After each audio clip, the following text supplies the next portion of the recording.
Welcome to the Operation Game Night podcast. We're back and better than ever. And today we are going to do a trick-taking ranking. Try and say that 3 times fast. He's 5 times as fast as all of you. He's Clayton Gable. How you doing, Clay? I'm doing good, Travis. I keep getting thrown off by the new old-ish intro. Yeah, because it pops up that picture of us like we're live on air, and I was like, yeah. oh shoot, did something go wrong? Are we already going? But no, I'm good. I'm really back in the flow with this long form thing. I really like the space we have to breathe. I think the troops are loving it. So this is good. We always answer the call of our fans. And the call of the fans want to know what Clay has to say about trick-taking games. So today we are going to rank every trick taker that Clay has ever played. It's not as impressive of a list as some people might have, but there's 35 games, so we'll get to the bottom of it. We're going to go from 35 to 1. It's going to be awesome. Spoiler alert. Travis loves when I spoil an episode right up front. I know, right off. This isn't that kind of spoiler. I like them all. All right. None of those games are bad, so it's going to be fun. Okay. Well, before that, we're going to do a 3 times fast debrief of some of the games that we've been playing this week. Spoiler alert for mine. I have not been playing that many games, and there's a reason for that I will divulge in our Over the Fence at the end of the episode. But why don't you kick us off with your debrief? Because you got a big chunky boy in the mail this week. I did. I got the chunkiest of chunks. I don't know. I think this is one of those things like you black out and you back the game, because all of a sudden I just started getting updates about the fulfillment status of the Game Makers by Bezier Games. And I was like, I must have backed that at some point, didn't I? And sure enough, it showed up last week in intimidating fashion. Yeah. This is one of the larger boxes I have now. I got the completionist pledge, whatever that included, which I think the completionist pledge only added like some extra cards maybe, and some like weird looking meeples that had special art on them. So that was fun. But yes, I knew very little about the Game Makers other than it looked like a love letter to board gaming, which this board game enthusiast couldn't say no to. It very much is. I mean, they have a digital implementation of it on BGA, or at least they did for a while. Yep. And yeah, it's pretty cool to see like actual games that you would play and pick up in a store, or, you know, everyone's fan favorites are contained in this box. So many games. I should have come prepared with the number, but trust me, there's a lot of games, and the box comes with an entire almanac just dedicated to all the games that are included in it. And it gives shout outs to the publishers and designers and has all the box art. So essentially this game scared the bejesus out of me because of the big box. And I did not know what the gameplay was, but I was excited about it. So I immediately got to work reading the rule book, watching the videos. And admittedly, I had to watch a whole separate video on just how to put everything back in the box. But trust me when I tell you that once that was figured out, this is one of the better gaming inserts there is, I have anyway. Yes, I mean, once everything's where it should go, it is a very seamless transition from box to playing the game and putting away. And this game has... the box is super large because there's one just ridiculous component, which is this huge wheel, which is a Lazy Susan, and it's a magnetic Lazy Susan too. Even and better. In the box, there's a separate like knobby turny thing that when you set the Lazy Susan on the table, you also take the little knobby out and magnet it to the Lazy Susan. And then it like is like a little like forklift steering wheel that you use to turn the wheel. What do I call it? Like in cars, like the suicide handle or whatever. Yes, it's like that. Yeah. Cool. That's awesome. So anyway, this is all production notes, but box insert, great. Lazy Susan, awesome. Gameplay, let's talk about that because that was the big question mark. So this was designed by Ben Rossett, who I believe 90% sure he designed or was part of designing Fromage. Okay. And this game shares a lot of similarity with how the core system of Fromage works in terms of the placing of workers and getting certain level actions and then having to wait for your workers to come back to you. So essentially, you have these different wedges of this Lazy Susan, and every turn, and this is simultaneous gameplay, every turn, anybody's forklift who is in the ready wedge can move that forklift either 1, 2, or 3 spaces forward to gather resources that are either level 1, 2, or 3. Spoiling it, Travis. I know. I'm sorry. I don't know what happened. Travis I have to cancel it. Anyway, we have our wedge. You can move 1, 2, or 3 spaces forward, and you will get either a level 1, 2, or 3 resource. And the resources change as the wedge moves. So maybe in this turn, the level 1 resource is wood, which wood resource also are meeples. And the level 2 resource is plastic, and the level 3 resource is cards. So I can take my forklift and I can move it to the level 3 card space, meaning I will get to draw 3 cards, but I will not get that forklift back until 3 more turns of the Lazy Susan. So it has the same Fromagian tension. If you want to get the good stuff, you got to wait a little longer to get it back. You've got these 3 forklifts. You're managing to collect your resources. And like I said, some of the resources are wood. You have plastic. So they're the components of board games, right? Because we're making games. So you've got wood and meeples, you got plastic, you have cards, and you have tiles, and maybe something else. But those are the 4 I can think of right this moment. And so every card that you have can be a game that you complete and put in your display shelf. So it's basic contract fulfillment. If I decide that I want to make Wingspan, I get to put it in one of my 3 contract slots, and it'll tell me, okay, Wingspan's a game that has a lot of cards. So I bet I'm going to need to have cards as a component of this game. And probably it'll have like dice or something. Oh, dice is the other one.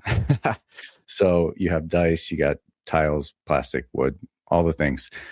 So every game has its required components you need to complete it. The fun part is all of these resources serve double duty. So as soon as I acquire cards, I have to either decide whether I want to keep them as a contract to complete and add to my display shelf, okay? Or I can just immediately flip them face down. I never care about what they are again. Those are simply cards. They're a resource to fulfill my contracts. Plastic, again, some games are going to need you to spend plastic to complete it, so I can keep it as a game component that I'll use to complete a contract. Okay. Or there's structures on my player board that require plastic pieces to like upgrade my abilities. Okay. So person has 3 structures that they can upgrade throughout the game, but you have to put plastic there to fill certain spots. And once you complete all the spots, now that structure's engaged and you can get its benefits. So that's plastic. Dice, instead of using them for a game, you can roll the die and you can move your marketing tracks up. Yeah. And so at the end of the game, one of the cool things is no matter how, it's kind of like Scythe in the popularity track, no matter how well you did on blue game scoring, which blue is like set collection games. Yeah. If you haven't marketed blue games and you never got above the 1, you're going to get 0 points for that end game scoring. 4 main types of marketing tracks, I think, are blue is set collection, purple is co-op, you have red, which are war games, and then there's yellow engine builders. So you've got those tracks that you've got to, every time you get a die, you're like, do I roll it and move my tracks up, or do I keep it aside here to use in a contract to complete a game? So the whole goal is to complete 12 games. That's not the goal, but that's the end of the game. And then you have your, marketing scoring conditions, and then every card will have some type of scoring condition probably. There's also this cool bit where you have these little trees. You want to be a sustainable board game developer, so I want to plant trees. And, there's just tiles. I forgot to mention tiles. When you get tiles, you have this little assembly line where you can lay the tiles down. And if you make make 3 in the row of this type of resource, you get a discount on that resource for the rest of the game. Cool. So such a fun moment where you get something and you have to immediately decide, do I keep it to make games with it, or do I use it to upgrade my player board in some way? So super fun. I will say that this is a very solitary experience. I mean, the player interaction is next to none. It's simultaneous, which is nice. Like everybody, like once you move that steering wheel and all the forklifts are ready, everybody just moves their forklifts, takes their resources, completes their cards. Everybody's just humming and going at the same time. Okay. And I really couldn't care less what they're doing. Like you're pretty focused on your puzzle. They try to make you care a little bit because the war games at the end, you only score war games if you scored more than every other player. Okay. Right. Like you had more war games. Yeah. So it's kind of like Seven Wonders in that way. Like you compare, and then co-op games, you want to make sure that everybody at least has done one co-op game, or nobody can score co-op. So you're all working together to score those. But that's the extent of the interaction, really. But it looks intimidating, like it looks like a big to do, but at the end of the day, it's not that difficult. You go around the wheel, gather resources, make games. Yes, exactly. Yeah. The rule book is not that great. I'll say it was kind of hard to figure out, especially some of the scoring was kind of hard to suss out. But now that I know the iconography and things, I think next play will be pretty seamless. But yeah, Game Makers, I am so glad to have this in my collection because it truly is just an ode to board gaming. And as you flip through those cards and see all the games you have, it's freaking amazing. Yeah. Talk to me more about that was a great rules explanation. I feel like I have a good grasp on it. Talk to me about the almanac that it came with. Like it just has like the picture of the board game and then it has the creators and publishers and stuff, or is it like an actual brief about like how it was made or where it came from or any of that stuff? No, it's just a picture of like the card in the game, and it just shouts out the designer and publisher and artist, I believe. There's a lot of there's a lot of books about board game design and board game theory and all this other stuff. But there's one thing in like the video game sphere that you don't really see in board gaming, which is those big chunky almanacs that say, here's every game that, I don't know, Roxley Games has ever made. And here's the designers and here where they came from. And here's the story of the design. And here's how they came to this conclusion. You don't see a lot of that. I want to ask some of our board game designer friends of the show about stuff like that, because I don't think that that's captured anywhere. And I think that would be a really cool keepsake. If you're a fan of All Play and you collect all their tiny boxes, wouldn't it be cool to have a giant book that can go on your shelf next to all your games? It says like, here's a catalog of every small box game that they've ever made and who made it, how the design came about, what it was inspired by, the art, where did that come from? Like, yeah, I would love to have something like that. I get behind that. Yeah. That's nice. We should write it. We should. We should literally write the book. In our free time, let's do that. Yeah, let's do that. Okay. My next question about Game Makers. Yeah. When you land on the same space in the kind of the rondelle. Yeah. The Lazy Susan. Yep. If you land on the same space as another player, you both can reap those benefits, right? Like there's no blocking. Again, yes, they are just as multiplayer solitaire at best. In fact, I fired it up on Board Game Arena today just so I could, and I started a solo game and I was like, yeah, I don't miss a person at all. Like it's just, I was just in the same puzzle loop as I was before. Okay. It's not necessarily my style of game, but if I was going to play a game like this, it would certainly be this game because the production is just so top notch and the theme is, wow. Okay. It's pretty easy to market a game about making board games to a bunch of board gamers. So yeah. That's how I feel about it. Okay, nice. Well, thanks for sharing. Of course, Travis. What have you been playing? I had the chance to play First Giants, published by Space Cowboys. The designer is Matthew Dunstan and Brett J. Gilbert.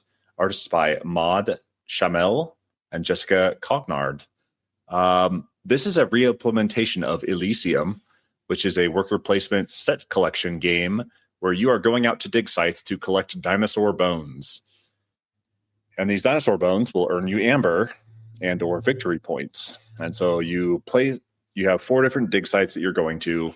Your worker placements, workers that you're placing are like little fossils, kind of like the T-Rex or the Velociraptor claw. You'll put that on a space, a dig site. And each dig site has 2 fossils that you can select from. When I select a fossil, I take that fossil out of the dig site and I put it in front of me as like a display or as a kind of a holding pattern right in front of me. And I will earn benefits from that card every single round that it is in front of me.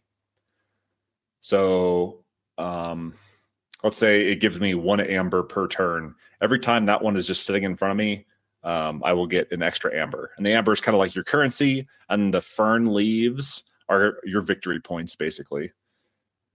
Once I decide that I have had enough of that benefit, or it doesn't jive with some of my other benefits that I'm getting, or I feel like I need to start converting to endgame scoring, I can go and pay the price of this dinosaur bone in amber and flip it over into a display. And the dinosaurs have different kind of categories, size and type. So there's like flying and herbivores and carnivores and like these different kind of categories of dinosaur.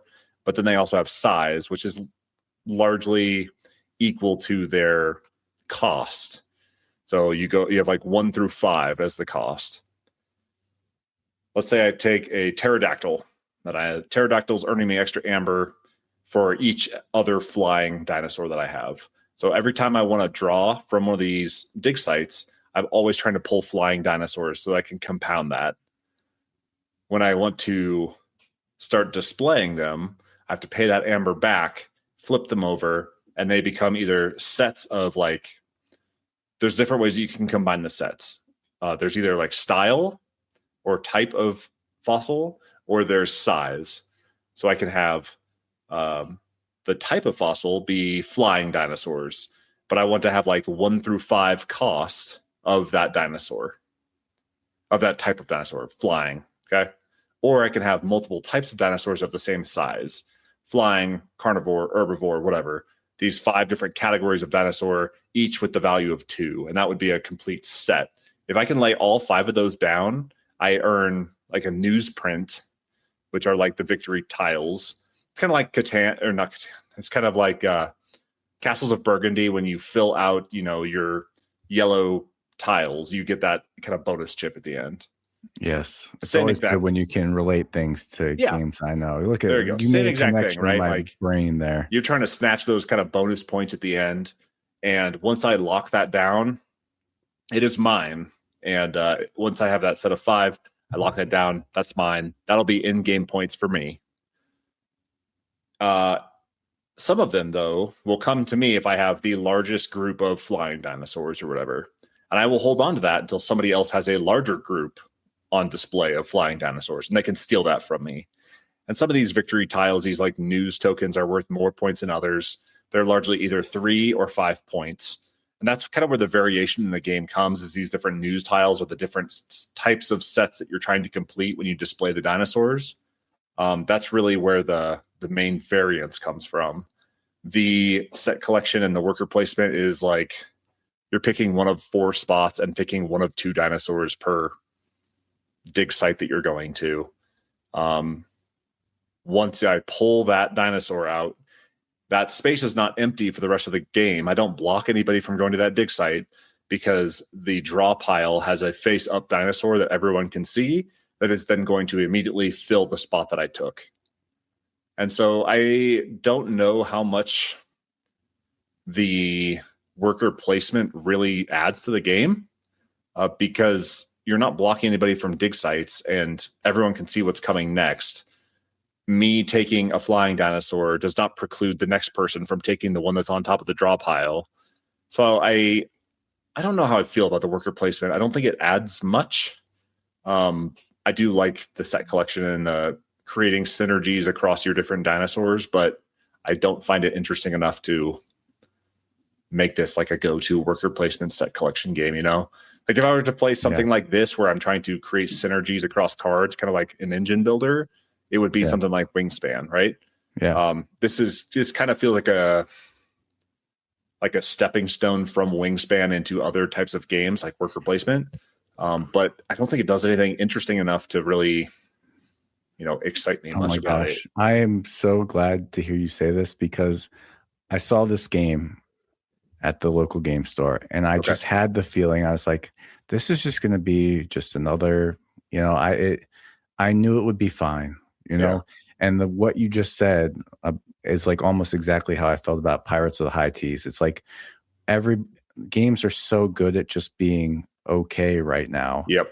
But it's, that's not necessarily enough. When we already have tons of good games we like, it's like, there's a good formula that people can come out with and they're going to make a game that's enjoyable. You're collecting things, you're making sets, you're scoring points. It's approachable. It has a good theme, but it doesn't do anything that really just moves you to your core. Yeah. The most interesting decision to be made in this game is when to convert your dinosaurs that are on hold into a display.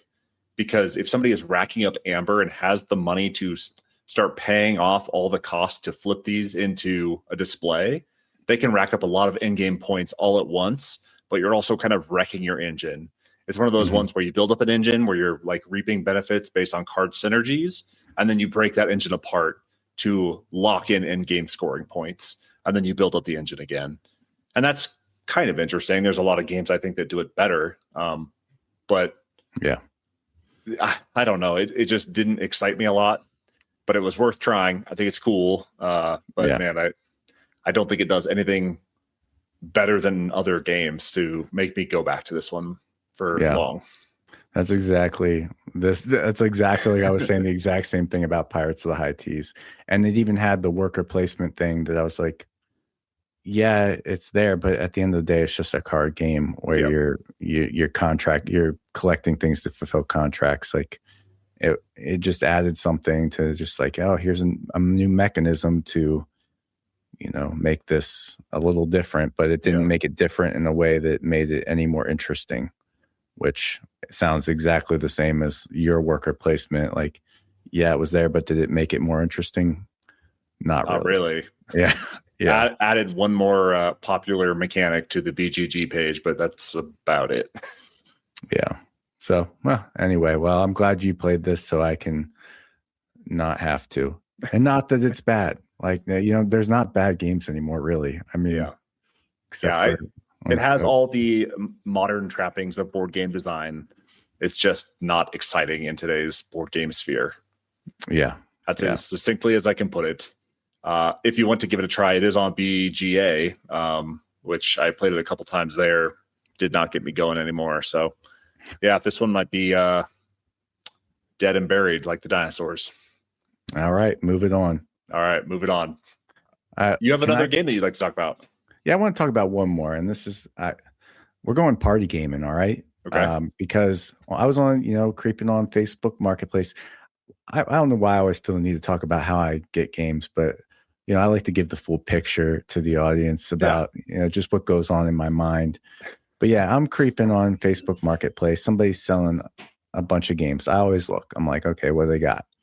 And there I see the box Pictomania. Oh yeah. And on it I see the designer Vlado Shavatel.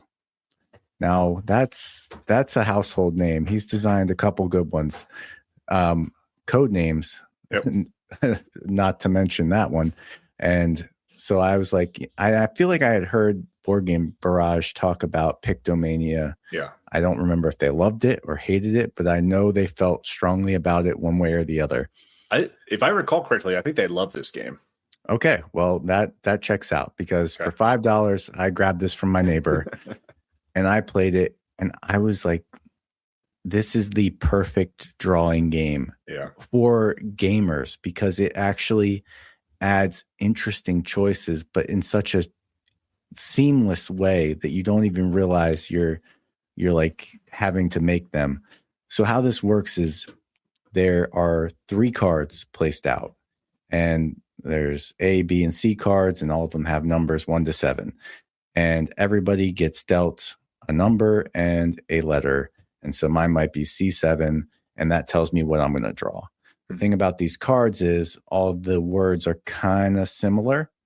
So everybody gets their assignment. They know what they're drawing, and you start drawing all at the same time. All right. So, and you can stop drawing whenever. And then you have a deck of your cards that you look around. And when you finish drawing, you can start taking your cards and saying, oh, I think Mary's drawing the sloth. And I put my number 6 over there because I think she's doing number 6. And then I look at my dad. I'm like, okay, he's drawing. God, I have no idea what that is. What's the other person drawing? And you like try and assign all these things. And then when you're the first one to finish assigning your cards, you can grab the highest value point token. So there's kind of a rush to be done guessing because you get the highest value point token for that. And then you go through and see, okay, all right, mine was actually C7. And then I go through what everybody guessed on mine. And, the first person to guess it right gets my highest point token. The second person gets my next highest. If anybody guesses it wrong, I'm left with one of my point tokens, which counts against me for having a crappy drawing. Yeah. So I always have 3 point tokens to give out. If all 3, nobody got mine right, those are all negative points against me. Okay. So there's such a nice tension of like, I want to be finished drawing so I can start guessing and get the points right. And I can also grab that one for being done first. But also, if my drawing sucks, nobody's going to get it. And then I'm going to lose points that way. Yeah. So it's so good. I love this as a drawing game. I can't wait to play it again.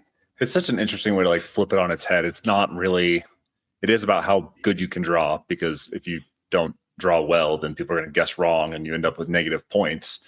But it's how quickly you can convey an idea in a race to try and nab those top point tokens. Like, if I can draw something very simple in a 1-line drawing in 2 seconds versus, somebody else that's spending 10 minutes on a drawing, like I have an advantage as long as they can, as long as I can get that idea across. That's pretty cool. Yeah. I like this a lot. I'm happy I got this for $5 because this puts any other drawing game I've played to shame. Okay. Yeah. That's great. I can confidently say that. Pictionary, step aside. Telestrations, get out of here. Actually, Telestration is pretty funny. Yeah, that was good. But no, but this like actually feels like a game, like where you can try to get points and you can try to win, even though that's not it's still a fun drawing game, and you still have those moments where it's like, oh, this was funny because what the heck was that? Everybody got it wrong. But there still is the opportunity for clever play and, trying to push your luck a little bit on how quickly you can get that drawing done and get your guesses out. And it does the best thing about party games, which is drive that discussion about like, how did you possibly think that was a picture of French toast? Like, you have to have that conversation afterwards. And that's where all the fun comes in of those party games. Yeah. So Vlad does it again. I mean, this is better than Codenames. I'm saying it. Put it on the box. Better than Codenames. This is his best game. I love it. Yeah. Okay, we're ready to move on to our main event, our special operation. Let's do it. Let's rank every trick-taking game that Clayton has ever played. Let's begin. Begin. We are hitting the mission objective. Let's get this. Add this to the stage. This says definitive. Definitive's a stretch. So background, people who are new to the podcast, I grew up playing trick-taking games. I love the genre, and it is certain. You like that better? Yeah. And it is certainly having a renaissance these days. Everybody's coming out with their own twist on trick-taking, and I'm down to play them all. I mean, so anytime I see them, I buy them. again, this is a piddly assortment of 35. There's hundreds upon hundreds that you could delve into. So that's why definitive is a misnomer. But I'm going to do my darndest to rank them all 35 so you can know what's good according to Clay. Clay's definitive list. And I will reiterate again, even number 35 is still a game I would be happy to play anytime. So like that's just how much I like trick-taking games, and none of these games are bad in my opinion. Just some are better than others, and some are more suited to my taste than others.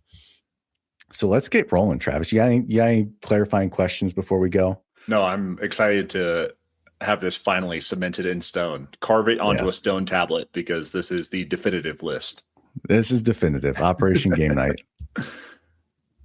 Oh, let's get over here and click number 35. This is going to be a probably a shocker. I know a lot of people love this game.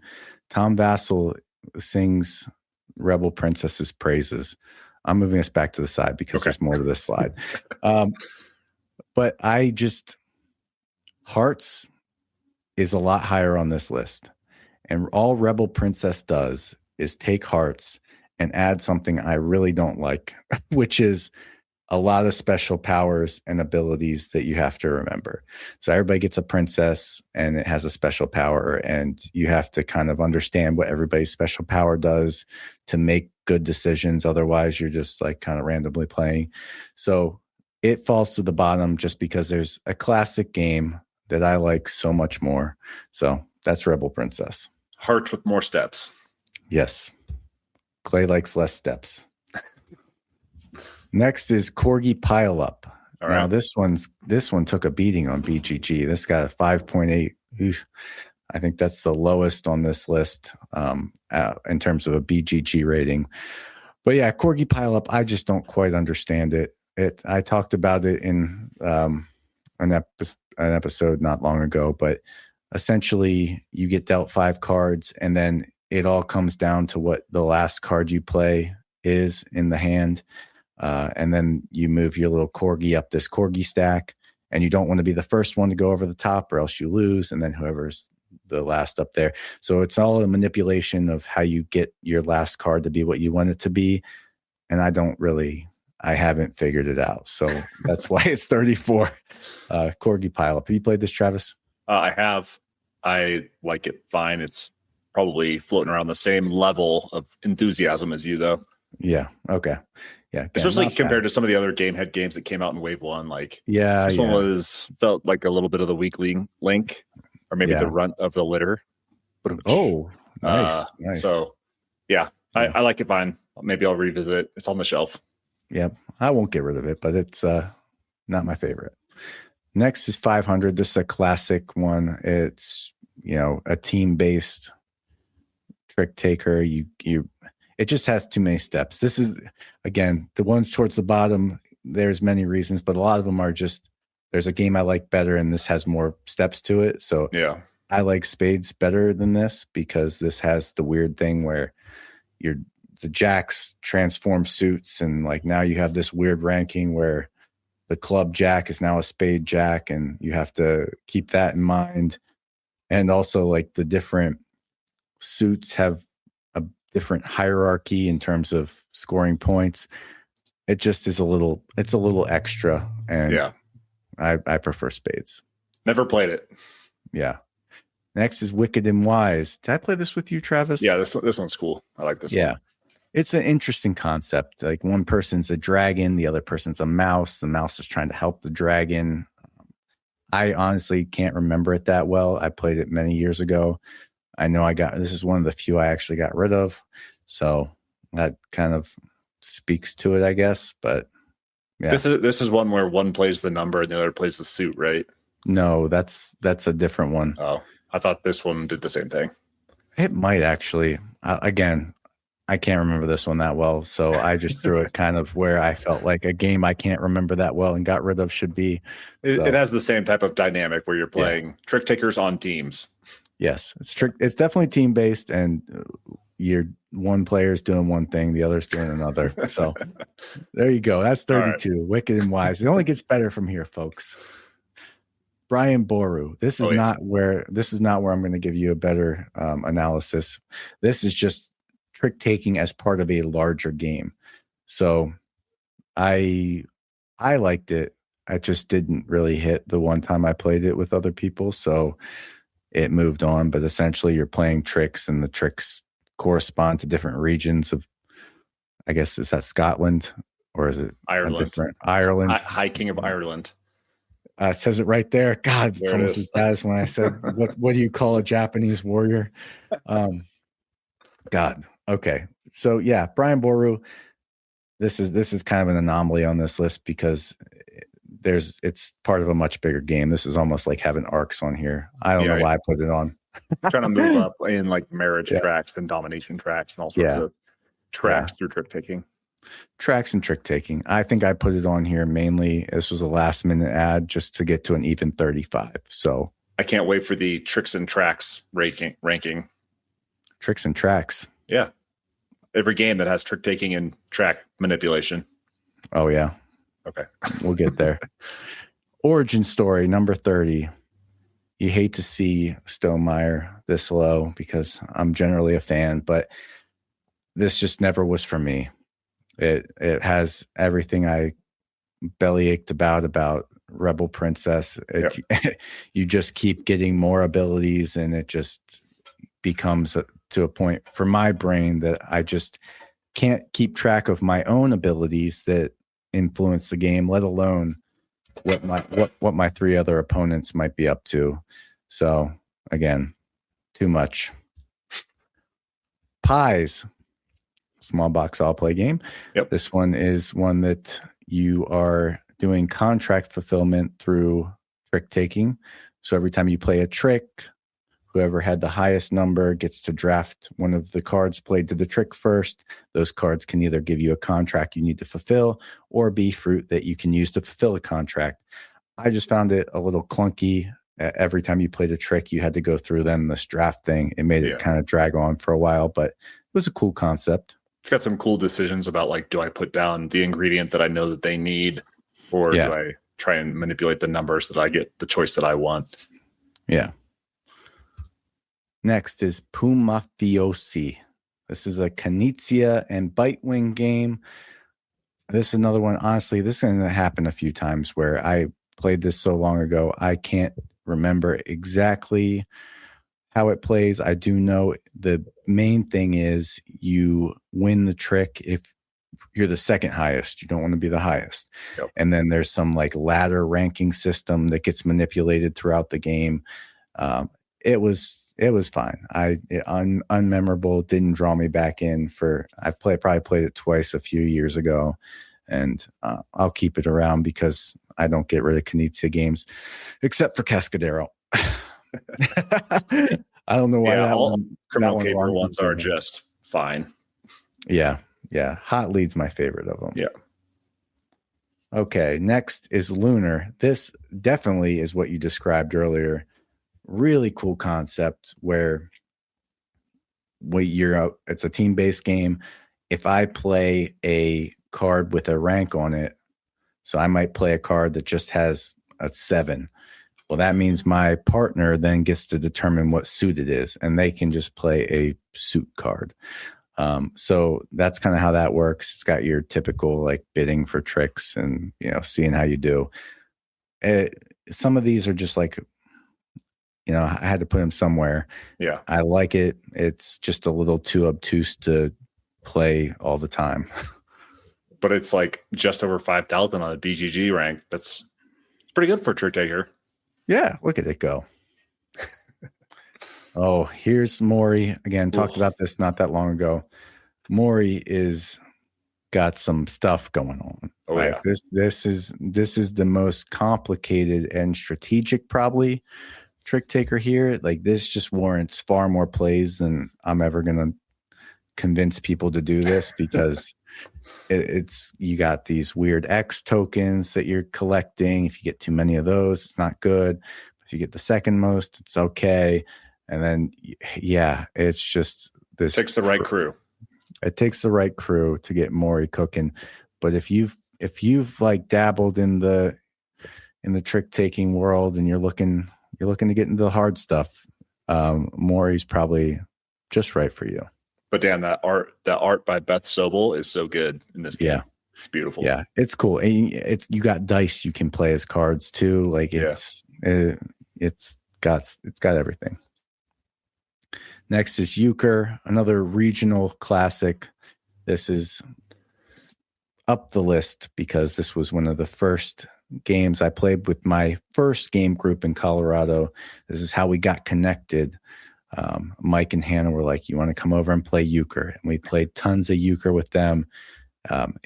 Again, spades I still prefer more, but this one is a good alternative to a nice like team-based 2-player classic card game trick taker.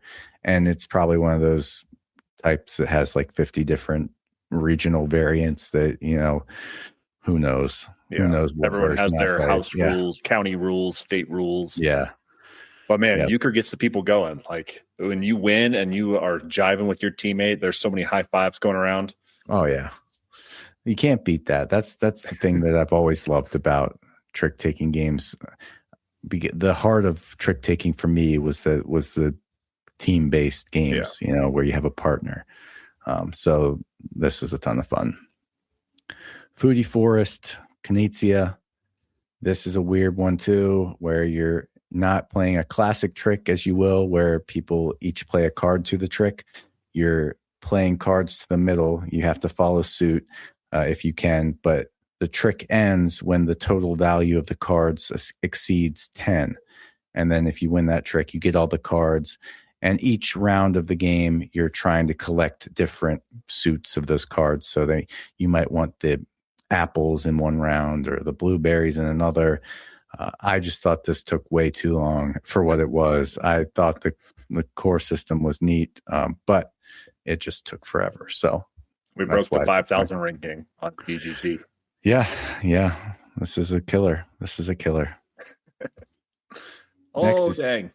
Next is Friedman Freese's Fishing.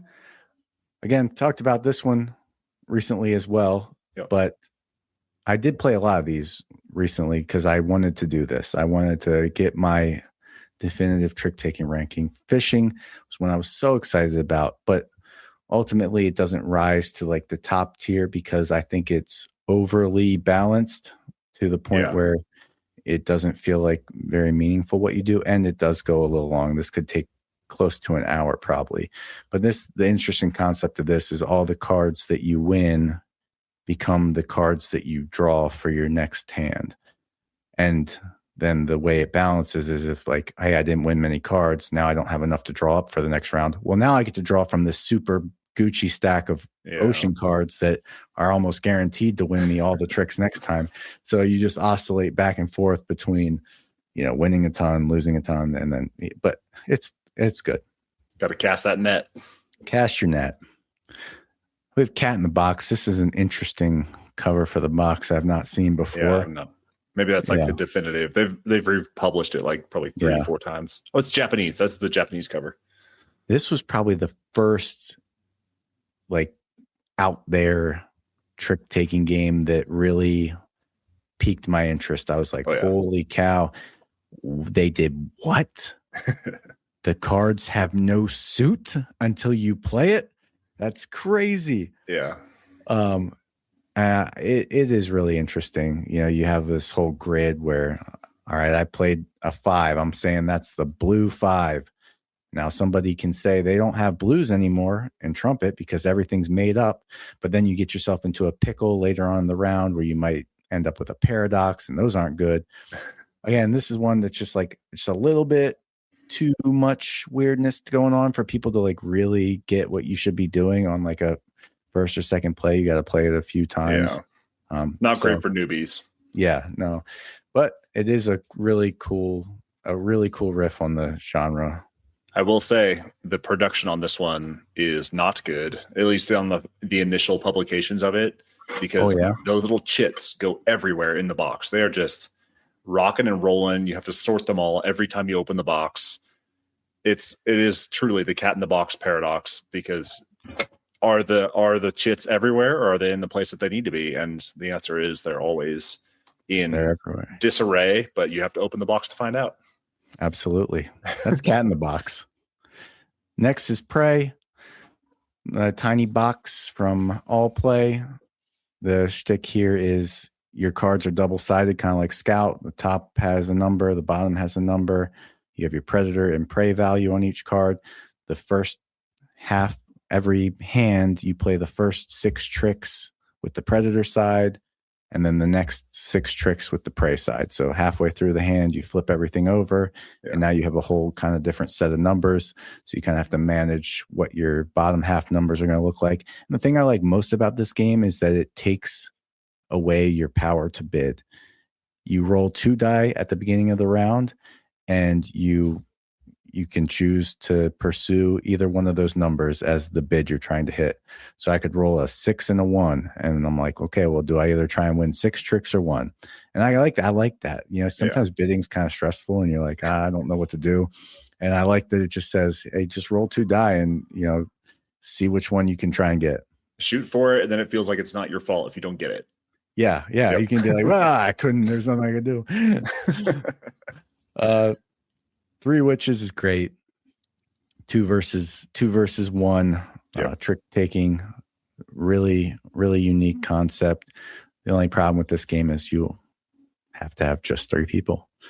But yeah, and it's kind of, it takes a little bit to kind of figure out because it's doing a lot of weird things, but I like it a lot. It's 20. Those that are listening and not watching, we're at number 20 with 3 Witches. Yeah, I probably should be doing a better job announcing. Or just go back and watch the YouTube video there if you go. want to see what's up. Like and subscribe. This is a killer slideshow we're going through. All right, 19, Jekyll and Hyde versus Scotland Yard. I love this one. Cooperative version of Jekyll versus Hyde. I think this is great. I do like cooperative trick-taking games, as you'll see later. No spoilers here. But I do think this is kind of hard. I've played many a time with Mary, and it feels like it just kind of comes down to that last couple cards in the city deck that you're kind of playing against. And it's like, well, you know, sometimes it can feel pretty hard to beat that. But what a intriguing design that it always comes down to those last couple cards. Yeah, like you're never like so far away at the jump that you can scrap it and just start over. Yeah. But like when you get close, it's always like to the very, very end. Yes, very true. Next is Lose or whatever. Lose. This is a Taiki Shinzawa game. Number 18. We're on 18, everybody. And this twist here is that your cards, you face outwards. So I do not know what my cards are, but I can see everybody else's cards. I do know the suits of my cards. So I can see, like, I have 4 purple cards. I don't know what they are. I know the order they're in, but I don't know exactly what they are, but I can look around and see what other people might have. And so you're just trying to play and win and bid and win tricks. So I like that. I like that there's just that one core twist, but otherwise it's just like, hey, I'm bidding on how many tricks I'm going to take. Yeah. Cool. You'll see that's my jam. The one core twist is what I like. Just one twist. Yeah, just one twist. Don't twist me around too much. I get lost. All right. I'm going to be honest here. Number 17 is Fox in the Forest Duet. Number 16 is Fox in the Forest. I played both of these probably 6 years ago, and I thought they were good enough. I got rid of them both, but I suspect that I like them better than what I thought I did at the time. Okay. if you will. And I know these are both highly regarded, and I'm itching to play them again. So I'm putting them at 17 for Duet and 16 for Fox in the Forest. Fox in the Forest has the thing where, like, you kind of either want to go low or high or keep balance. I can't remember, but you either get a lot of points for one thing or it's got like a push your luck situation. We'll revisit. We'll have to revisit that one. Yeah, we'll revisit when I play Fox in the Forest and Fox in the Forest Duet again. Incredible. 15 is Spades. the OG trick taker that got me into maybe just gaming in general. But yeah, I've played it more than any other game probably, and it sits here at number 15. There's something so beautiful about just having your teammate and being in sync with them, and getting your bid just right, and just rubbing it in your opponent's faces when you make them take sandbags, or just oh my god, just so many good memories playing spades. Mentioned all the way back in our pilot, spades. Yeah, this has been a through line for me. Next, we have Sail. Love it. Yeah. Co-op, 2-player only. You're playing cards and tricks to move a ship through an ocean. Talk about novel. What a fun game. And they made it a campaign game too. Yeah. Yeah. This is great. And they're making Sail Legacy, which. Yeah, that's the campaign game. Oh, well, it's kind of a mini campaign game as it is. Like you go through the different levels. Legacy then. Okay. Yeah. Same. Squabble over it. Did you back that? No. Because I like Sail by itself. Like I don't need more steps in Sail. Like I think it's perfect just the way it is. It is a unique thing. Have you heard the All Play guy talk about Sail Legacy though? He talks about it like it's closer to Gloomhaven than Sail. I don't know if I can handle that. Like, what are the odds that I'm going to get that played versus playing Sail, where it's just play one card from your hand and we're going to move in the direction that is higher. Yeah, that's nice. Number 13 is Yokai Septet. Nice. Another team game, 2v2. The thing about this is you're trying to collect the boss yokai, which are the 7s of each suit. So I don't really know why it's higher than spades. I think it's just more contained than spades. Okay. Like, spades can kind of drag on for a long time. Yeah. This can be over in a good, like 30 minutes, the way the rounds are structured. But it has a very similar feel to it. Septet, do you play 7 rounds? No, septet means the 7s are what you want to get. Well, yeah, I know that sept is like 7, but I didn't know if you played 7 rounds. Like, I'm pretty sure you play till somebody gets a certain amount of wins. Maybe 7. Maybe 7. It could be. It's all about the 7s, Travis. All right. Pinatas. Oh, love it. Yes. We're at 12, by the way. Pinatas is 12. Pinatas is 12. I love pinatas. It would be higher, but there's one that just is a little bit better. Oh, in pinatas, you don't want to be the last person. So every round you have a goal number of tricks that you want to get. And you want to get that goal second to last. Because if you're last, you kind of get screwed. So when I achieve 3 tricks, I get to score points for every trick that anybody else who has achieved tricks before me has. So I want as many people to get tricks as possible before I get 3. But if I wait too long, then I just get to score points for the tricks I have. So that's the cool piece of pinatas. And then it adds these funky cards that let you split tricks, and it's just a great game. Next is Mino Dice. This is essentially just a party game, really. I mean, number 11, I just find it so fun to do your best to bid. Like, I've got a lot of cool looking dice behind my shield, but when I go and roll them, they could end on a face with a flag, and my Minotaur, which is technically the trump of all trumps, could just do me nothing. So you have to be okay with just crap going wrong. But it's fun to just randomly guess at how many tricks you think you'll win, and then if it works out, that's fun. Yeah. I kind of equate this to like the crits and tricks. Put this about on the same level, because there is a bit of randomness when you either are committing those dice to the number that you want to bid or use for the trick, or you're rolling them, which introduces some randomness to potentially win a trick or lose a trick to meet end goals. Yeah. So much fun rolling dice, man. Oh, love it. There's no cards in this. It's just dice. Number 10 is hearts. I really like trick avoidance. Like I loved, and even playing spades when it was my goal to just not win anymore, or I wanted to go nil. Like I love that. And in hearts, you're just trying not to win hearts, and that's the whole thing. But then it also gives you that fun moment where you're like, oh crap, I've got a bunch of hearts, but if I get them all, that actually sticks everybody else. Yeah. So you can kind of shoot for the moon, but at its core, you're just trying to avoid taking tricks with hearts. So yeah, this is my favorite of the classic card games. Next is Skull King. Love it. All right, Skull King by Grandpa Beck. We're at number 9 for those following along still.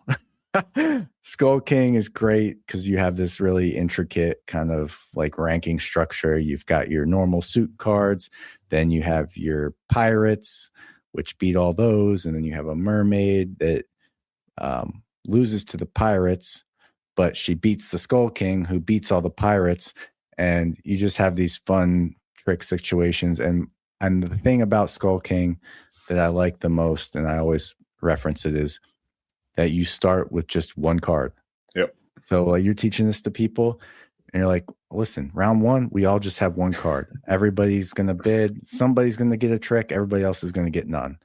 And then you yo ho ho. Everybody says if they're going to win a trick or not. You play one card.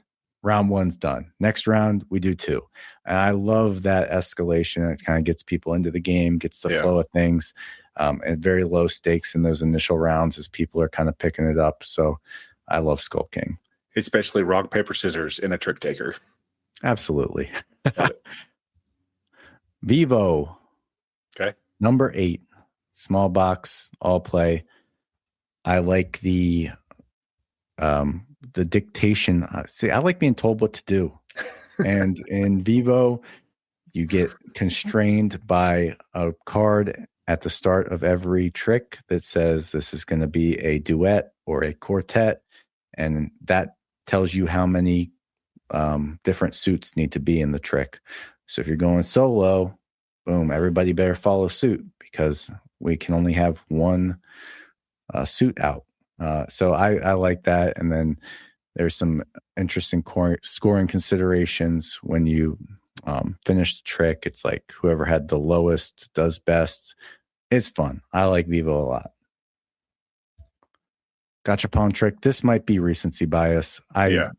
In full disclosure, I don't know if it deserves to be this high, but I've played this quite a few times now, and I just really like it. I think the aesthetic helps for sure, and I like every time you win a trick, you just kind of go shopping for cards, and you're trying to just set collect with the things everybody else played, and the cards you play. You know, when I'm trying to throw cards off that I'm not going to win, I don't want to throw really low value ones because then whoever won the trick can buy those for cheap.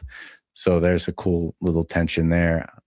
This could and the box is a toy, and you get to put the coins. The box is a toy. This could be too high. I'll admit it. Number 6 is Jekyll versus Hyde proper. This is my most played 2-player trick taker. Mary and I go nuts on this. Okay. Mary always wants to play Jekyll versus Hyde. One person wants the amount of tricks you win to be fairly equal. Mm-hmm. I probably which one of them's the normal person? Jekyll. So Jekyll would like everybody. I win 4 tricks, you win 4 tricks. That's a good round. Hyde wants it to be lopsided one way or the other. Either Jekyll wins 10, Hyde wins 0, and vice versa. And you kind of keep track of that along this little track. And the goal is for Hyde to get the insanity track all the way to the end by the end of like 3 rounds. Yeah.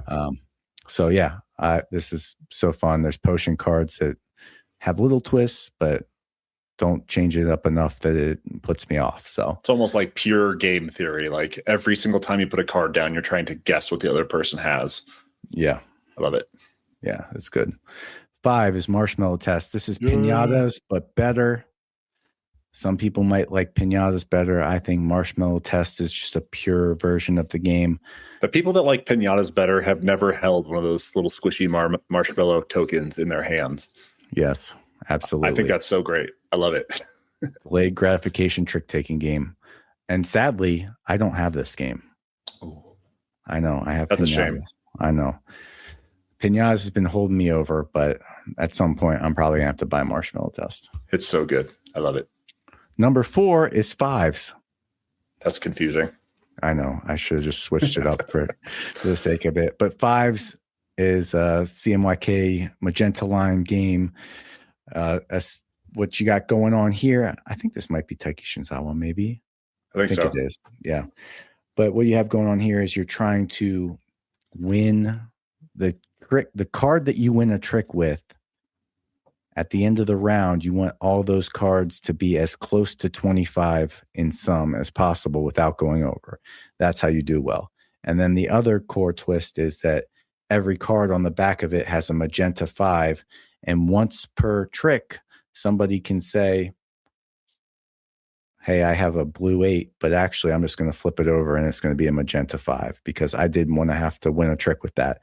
So that's such a fun decision. I think this game's so clever. It is a Taiki Shinzawa. Okay. You are correct. Good. I gotta be right about something. I really was fumbling there with the Fox in the Forest.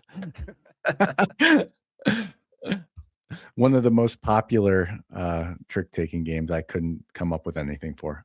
Anyway, number 3 is No Loose Ends. This is from our friends at Gamehead, and this is another Shinzawa.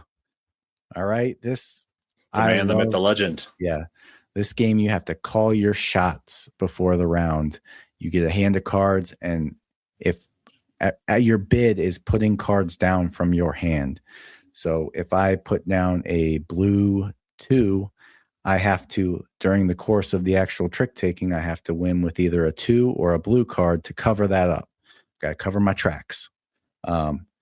And what else? You can also use that bidding mechanism to kind of short suit yourself and kind of create these interesting gameplay states. You are narrowing your chance to get away with the perfect crime by bidding more cards because you're limiting the cards that you can choose from later on during the tricks. Yeah. Yeah. It's so clever. Yeah. It's so clean. Yeah. This is number 3, and it could stand to be number 1 or 2, but the top 2 are just too hard to beat, man. I mean, number 2 is The Crew. I have the Quest for Planet 9 here, but Mission Deep Sea is just as good or better. You got to pre-order the new one? I probably won't pre-order it, but I'll probably get it. Well, it's coming out in a month. This took everything that I love about trick-taking games, which is that getting in sync with your partner, that's what made me fall in love with spades way back when, was just being in sync with your partner. And it takes that to everybody's your partner. We're all working together and we're trying to accomplish these crazy missions. Mary's got to win 6 pink cards and I have to win, all the Trump suits, and you're just, talking to each other through playing cards. And it's just a beautiful thing that happens. And yeah, The Crew just knocked it out of the park. This game, is top 100 on BGG for a reason. Oh, yeah. You can't beat it until you do. My number 1 took that core system of a pure co-op trick taker and just gave it an IP that I like. And a story. And a story, as you go through, you actually hit the story beats of the Lord of the Rings, and you're doing the exact same thing as The Crew. You're all working together to achieve your mission. So it gets the nod just for the IP and, more story-based progression. But both of these games are so great. I mean, this has an 8.0 rating. That was the best of all of them. So I'm not out of step with popular opinion here, as I might be on some others. But yeah, man, this was an exercise. All right. I feel worn out. How do you feel about how I came down on these rankings, Travis? I don't think I would disagree with many of them. I know that you've played certainly more trick takers than I have. But the ones, at least like the last 10, I'm lockstep with you. I think that you had it spot on. This Lord of the Rings Fellowship of the Ring and the Two Towers trick taking game are so damn good. Two Towers yet? The art is so damn beautiful. It's so much fun. I can't get enough of those. I need to go bust these out right after this recording so I can play them. Yes, do it. Oh. Well, that was it. That's the definitive. That's the definitive Clay ranking. Can you do me a favor and keep this ranking like on that spreadsheet? And then when we play new trick takers, I want to see where it falls in. Like, we can just kind of give a left and right bounds where it's at. Yeah. And then we can revisit this like 10 years from now, and we can do the absolute definitive list. Absolute definitive. I still won't know what the heck's going on in Fox in the Forest. Played this about 20 years ago. Yeah. People like it. I'm just going to keep it at 15. I don't know. All right. We did it. Special operation complete. Let's go over the fence real quick and talk about what we've been doing outside of board gaming. I'm going to let you catch your breath, and I will tell you what I've been doing. Good. Please. So those of you that have been listening and you're like, Travis, why have you not been talking about any games? You're barely debriefing. You're barely weighing in on Clay's rankings. I'll tell you, if you've been watching on YouTube, you may have noticed that I've been a little fidgety lately. I've been in the seat kind of stretching and doing weird things and like stretching my arm. So I have not been playing many games at a table because it hurts to sit down at a table because I have some severe bulging disc and pinching of nerve bundles in my back. No. Yeah. So that has been causing me some great discomfort. It sucks to have to sit at a desk. It sucks to sit down. It sucks. I'm like losing feeling in my left hand. Things are not going well for Travis's back. I was barely sleeping this week, like getting maybe 2 hours a night because I was just pacing around the house trying to get my back to release or calm down a bit. Spent 2 days visiting the hospital so that they could jack me full of steroids and some numbing drugs. So hopefully going to get some injections here soon, but potential disc replacement in my near future. Oh, geez. Yeah. So it hurts to sit at a table and like even using the computer, like being on the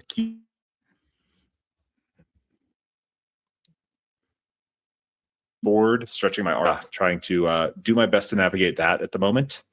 And thank you for not being too distracted if you're watching on YouTube, because I have been really fidgety sitting in this chair. Man, I feel horrible now. I feel like I've just been torturing you. No. While you're sitting here.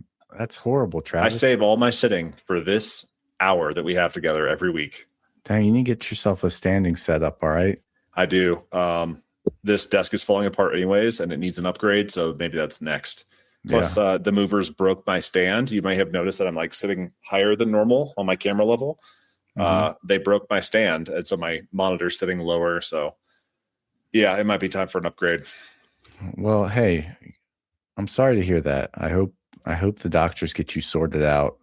I know that's a murky road to start heading down. I know a lot of old men in my life that have been down the back and disc surgery type situations, and it's hit or miss. Like, I don't want to scare you, but that can be rough. I mean, the doctor told me the other day they either go in through the front of my neck to repair the discs, or they go through the back and they like fuse all my vertebrae together. So neither sounds great. I'm not loving that. Yeah, so we'll cross that bridge when we come to it. But for now, I'm going to go get some injections and see if that helps. Well, yeah, I hope they inject you and you're just back to jumping higher than anybody has ever jumped before. Are you still fighting people, by the way? No, because of all these issues, I like trained a little bit when I was in Alabama, ended up kind of maybe re-tearing my shoulder up. Yeah. And I was there like just a couple of times. It was just a freak thing. Like, got up, shook the dude's hand after our round, shook the dude's hand, and I stepped off the mat and I went, oh, something's not right in my shoulder. And it's like just now starting to feel like really back to normal. So been trying to do what I can, but man, getting old sucks. Yeah. Things ain't great, man. On a more positive note, I guess. I watched the movie Obsession, which is now streaming. This was a like recent kind of horror movie. Yeah. And it got a lot of praise and a lot of acclaim. So I decided to give it a shot. And it's not so much a horror as it is watching like a slow motion car crash of a relationship. The premise is this guy is kind of shy and has a group of friends, but he has a crush on this girl in the friend group, goes into a store and buys like a wishing toy basically, and wants to give it to her as a gift. Much like every, horror story starts. It's kind of Gremlins-esque. Goes into this shop, buys the toy, eventually wishes like, I wish that this girl loved me more than anybody else in the world. And he breaks it and the wish comes true.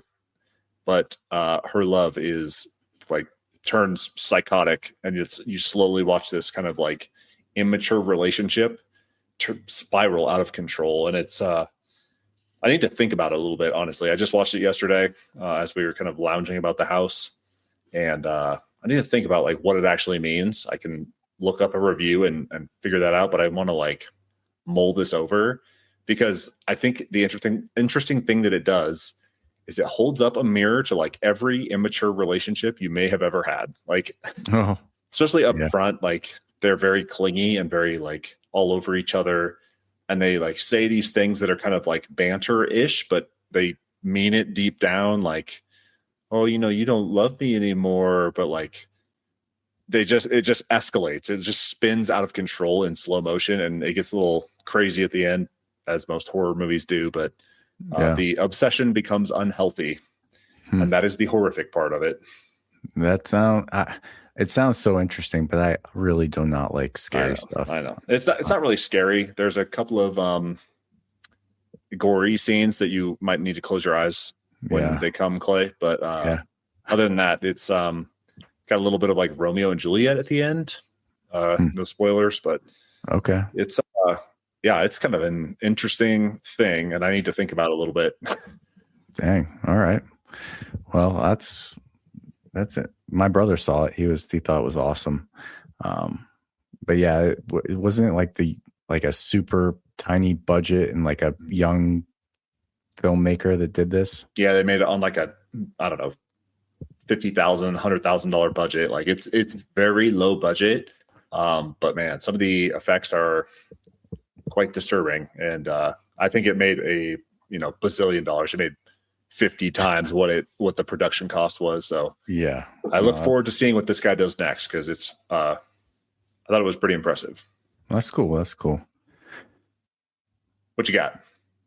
I've talked so much. I'll keep it brief. I just want you really to hold me to something, because like I do have almost 2 hours a day in the car now, driving to and fro from work. And so I started a book and I want to finish it. I need to finish it. I have a freaking graveyard of half-finished Audible books in my library. But this one, if next week I have not said I finished it, you have the right to publicly ridicule me and call me a quitter and a loser. Right. But I'm listening to Shoe Dog. Okay, nice. Phil Knight. Yeah. So it's good. I think I got like 6 hours left. So I should be able to be finished it by next Sunday. Okay. And I want you to hold me to that. I like it. I'm so far. It's just cool hearing about somebody's story, and how something as big as Nike just kind of started with this one crazy guy and just wanting to sell Japanese shoes in America. Man, it makes you think anything's possible. Yeah, for sure. Makes you think our humble podcast could someday go somewhere. That's right. We are just two underdogs that are looking to make it big. Yeah, we're gonna make it big. But we are coming up on our 2-year anniversary, which is a good reminder. August 22nd, we published our very first episode. So we're coming up quick. We're going to be within the month almost by the time this airs. We'll be about a month away. So look forward to that. We got some cool new guests coming up. Got some cool new stuff on the pod. And we are going to just keep getting better every single time. Do you think we're getting better, honestly? I will let the viewers decide. If you think that we're Okay. getting better, go ahead and leave us a review. If you think we're getting worse, go ahead and tell us what we can do to fix your needs, to meet your needs, Yeah. to meet your entertainment and podcast needs weekly. And we'll do anything up to being more prepared for the show. We will do anything unless it's inconvenient. Yes. So oh there. my goodness. All right. Well, did we do All it? right. We did it. We did it. All right. This has been Operation Game Night podcast. We have done the definitive trick taking ranking. Try and say that 3 times fast. Yep. I have been Travis. He has been Clay. This has been Operation Game Night, and we are out.